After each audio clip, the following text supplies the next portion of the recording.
How to add or remove live recognition to accessibility shortcut on the iPhone 16 series. First, let's return back to the home screen by swiping up at the bottom of the screen. Now on the home screen, tap on Settings, and then in the Settings page, we scroll down and then tap on Accessibility. After that, we scroll down, and in here, tap on Accessibility Shortcut. Next, we scroll down and then tap on Live Recognition. Tap on Live Recognition item to select it or deselect it. Once it is selected, it will be added to the Accessibility Shortcuts menu. So in here, we've got Live Recognition.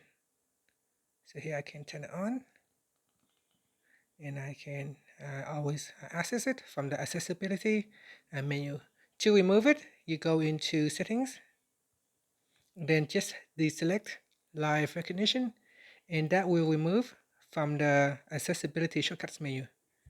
And that's it. After that, you can swipe up to return back to the home screen. Thank you for watching this video. Please like and subscribe to my channel for more videos.